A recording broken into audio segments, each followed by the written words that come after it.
Hi friends, வணக்கம். இப்போது ஜியோ ஹாட்ஸ்டாரில் ஒரு ப்ரொமோ போட்டிருக்காங்க. பார்வதி அண்ட் சுபிக்ஷா இவங்க கான்வர்சேஷன் போயிட்டுருக்கு. பார்வதி சொல்கிறாங்க பாருங்கள், சூப்பராக சொல்கிறாங்க. அதாவது இந்த வீட்டில் நம்ம எதில் ஸ்ட்ராங்காக இருக்கிறோமோ அதை வச்சு தான் நம்மளை வந்து டார்கெட் பண்ணுவாங்களான்ட்டு. பார்வதி ஏன் இதை சொல்கிறாங்கன்னா, பார்வதி ரொம்ப அடிபட்டிருக்காங்க. அவங்க எதில் ஸ்ட்ராங்கு? கத்தி பேசுறதில்ல, சண்டை போடுறதில்ல, கம்ருதீனோட லவ் ட்ராக்கு இதில் தான் அவங்க ஸ்ட்ராங்கு. அதை வந்து எஃப்ஜே ஒன்று கேட்டுட்டு இருந்தான். விக்ரம் நடுவில் கேட்டுட்டு இருந்தாப்புல, நீ கத்தி பேசுகிற, சண்டை போகிற. பார்வதிக்கு என்னன்னாக்கா, நம்மளுடைய கேம் எல்லாமே தெரிஞ்சிடுச்சு மற்றவங்களுக்கு. நம்ம என்ன கேம் விளையாடுறோம் அப்படின்னு அவங்க அனலைஸ் பண்ணுறாங்க. நம்ம ஒன்று சொல்ல வந்து அது எதுக்கோசம் சொல்ல வரோம், என்ன நம்ம பிளானோட வரோன்ற மாதிரி எல்லாமே இவங்க தெரிஞ்சுக்கிறாங்க. அந்த ஒரு வைத்தறிச்சலை பேசிட்டு இருக்காங்க. கனி வந்து வீக்கெண்டில் விஜய் சேதுபதி சார் கிட்ட சொல்லிட்டாங்க, உங்களுடைய கேம் முடிஞ்சிச்சு அப்படின்னு சொன்னாலும் சொல்லிட்டாங்க. அதையே பேசினுக்கிறாங்க. என்னுடைய கேம் முடிஞ்சிச்சுன்னு சொல்கிறதுக்கு நீங்கள் யாருடா? என்னுடைய கேம்லாம் முடியல, நான்லாம் ருத்ரதாண்டவம் ஆடுவோம் பார்க்குறியா அப்படின்ற மாதிரி அவங்க பண்ணிட்டு இருக்காங்க. அந்த ஒரு வார்த்தை தாங்க அவங்களுக்கு வந்து போட்டிங்கனாக்கா மண்டியில் போட்டு கடன்னு கொடாங்கின்னு இருக்குன்னு நினைக்கிறேன். அதுவும் கனி சொல்லிட்டாங்க இல்லையா, உன்னுடைய கேம் முடிஞ்சிச்சு, இதுக்கு மேலே ஒன்றும் இல்லை, எல்லாம் கொட்டிட்டாங்க அப்படின்ட்டு. அதனால கனி மேலேயும் சரி, கனி எப்படி சொல்லலாம், அந்த வார்த்தை எப்படி சொல்லலாம், என் கேம் முடிஞ்சிச்சுன்னு இவங்க எப்படி சொல்லலாம்? நம்ம என்ன பண்ண போகிறோம், நம்ம என்ன செய்ய போகிறோம் எல்லாமே உங்களுக்கு தெரியுது. அதை வச்சு நம்ம கேமே வந்து விளையாட முடியலையே அப்படின்ற மாதிரி ஒன்று இருக்குது. இப்போ வந்து பார்த்திங்கன்னா ஃபுல் அண்ட் ஃபுல் டைரெக்டாகவே பேசுறது கிடையாது, எல்லாம் பேக் பீட்டிங் தான். பின்னாடி தான் எல்லாமே பேசிட்டு இருக்காங்க. பார்வதி வந்து பார்த்திங்கனாக்கா முன்னாடி சிரிச்சு பேசுறதை வச்சு அதுலேருந்து ஒரு கண்டென்ட் எடுக்கிறாங்க.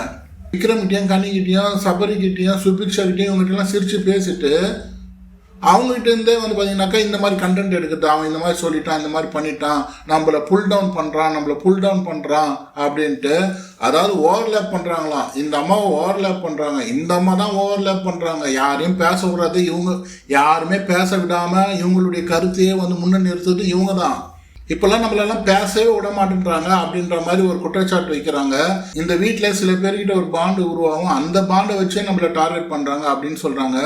பார்வதிக்கு கம்ருதீன் மேலே ஒரு பாண்டு, கனியும் கனி விக்ரம் இவங்கெல்லாம் வந்து ஒரு அக்கா தங்கச்சிங்க அப்படி ஒரு ஃப்ரெண்ட் பாண்டில் இருக்கும்போது அவங்களெல்லாம் வந்து பார்த்தீங்கன்னாக்கா ஒரு குரூப்புன்னு பேரில் அடைக்கிறீங்களா? அப்போ அது மட்டும் என்ன, இப்போ உங்களை வந்து பார்த்தீங்கன்னாக்கா கம்ருதீன் நீங்களும் வந்து பார்த்தீங்கன்னாக்கா அந்த லவ் ட்ராக் எடுக்கிறதுனால சொல்கிறாங்க.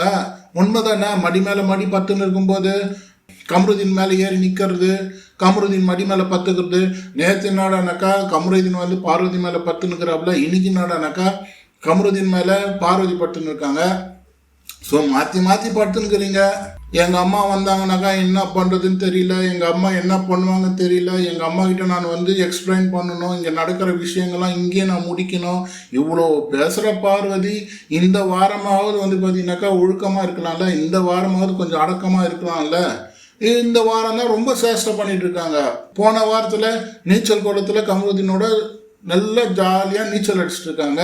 மடி மீது தலை வைத்து தான் இந்த 2 நாளாக அவர் மடி மேலே இவங்க மடி மேலே அவரு. அடாடா, பார்க்க கண்கொள்ளா காட்சியாக இருந்தது. குற்றம் சொல்கிறதுக்கு தானம்மா, ஒருத்தர் தப்பு பண்ணால் அது எடுத்து சொல்கிறதுக்கு தானம்மா. நீ பண்ணிட்டு இல்லையா, நீ பண்ணலையா? நேற்று வினோத் ஃபேமிலி வந்து போயிட்ட பிறகு அந்த பிக் பாஸ் ரூமில் போயிட்டு எல்லாருமே கலகலன்னு பேசிட்டு இருந்தீங்க. எல்லாரும் விக்ரம் கனி எல்லாம் உன்னை ஓட்டுன்னு ஓட்டியிருந்தாங்க. உங்கள் அம்மா வந்தாங்கன்னா என்ன பண்ணுவேன், உங்கள் அம்மா வந்தாங்கன்னா நானே போட்டு கொடுப்பேன், இப்படிலாம் கிண்டலாக பேசிட்டு இருந்தாங்க. உங்கள் அம்மா வந்து சைலண்டாக இருந்தாங்கனாக்கா நான் வந்து சிந்தி முடுவேன், உங்கள் அம்மா வந்தாங்கன்னா கோபமாக வந்தாங்கன்னா நான் கும்முன்னு எடுப்பேன் அப்படிலாம் விக்ரம் சொல்லிட்டு இருந்தாப்புல. அப்போல்லாம் நல்லா என்ஜாய் பண்ணிவிட்டு இன்றைக்கி காலையில் வந்து சேண்ட் ஆகிட்டு அதை வந்து அவ்வளோ வந்து ஒரு தப்பாக அவங்கள ப்ரோட்டேட் பண்ணுறேன், அவங்க ஏதோ தப்பாக பேசிட்ட மாதிரியும் அங்கே நின்று சிரிச்சுட்டு அங்கே என்ஜாய்மெண்ட் பண்ணிவிட்டு இங்கே வந்து தப்பாக பேசிட்டு இருக்க. உன் வேலையே இது தானா? உனக்கு ஓட்டு போடுறாங்க பாரு, உனக்கு சப்போர்ட் பண்ணுறாங்க பாரு. அது யாருமா உனக்கு ஓட்டு போடுறாங்க, உனக்கு சப்போர்ட் பண்ணுறாங்க? ஆனால் பிக் பாஸ் வீடுன்றது வந்து பலதரப்பட்ட மக்கள் தான். கெட்டவங்களை தான் இப்போ கெட்டவங்களை பிடிக்கும், நல்லவங்களை பிடிக்காது, கரெக்டாக விளையாடுறவங்கள பிடிக்காது, எப்படி வேணாலும் விளையாடுறவங்கள பிடிக்கும். இதுதான் பிக் பாஸ் வீடு, அப்படி தான் நினச்சிக்கணும். இந்த ப்ரமோவில் வந்து ஒன்றுமே கிடையாதுங்க. பார்வதியினுடைய புலம்பல் தாங்க. நம்மளை வந்து இப்போ டம்ப் பண்ணுறாங்கனாக்கா நம்ம பண்ணுறதை வச்சு எல்லோரும் சொல்லி காட்டுறாங்க அப்படின்ற ஒரு புலம்பல் தான். வேற ஒன்றும் இல்லை. கனி சொல்லிட்டாங்க இல்லையா, உன்னுடைய கேம் முடிஞ்சிச்சு, அதை வந்து ஒரு மைண்டில் ஏற்றினுக்கிறாங்க. அதுக்கேற்ற மாதிரி சுபிக்ஷா வேற பார்வதி என்ன சொல்கிறாங்க, ஏது சொல்கிறாங்க, உள்ளர்த்தத்தோடு என்ன சொல்கிறாங்க, அவங்க எந்த மாதிரி நம்மக்கிட்ட நம்ம மைண்டுக்கு இன்புட் கொடுக்குறாங்க அதெல்லாம் தெரியாமல் அவங்க சொல்கிறாங்க. எனக்கும் வந்து பார்த்தீங்கன்னாக்கா டம்ப் பண்ணுறாங்க, வினோத்லாம் டம்ப் பண்ணாங்க, அவங்க பீட் பாக்ஸ் பண்ணும்போதெல்லாம் வந்து பார்த்தீங்கன்னா கிண்டல் பண்ணிட்டு இருந்தாங்க. உன்னுடைய மீனவருக்காக தான் நீ பேசுகிற, மற்றவங்களுக்கு யாருக்கும் நீ பேச மாட்டேன்றான்னு சொன்னார். நான் அப்படிலாம் இல்லை, மீனவருக்கோசம் நான் தான் பேசுவேன் அப்படின்னு சொன்னேன். இப்படிலாம் கதை ஆழ்ந்துனுக்குறாங்க.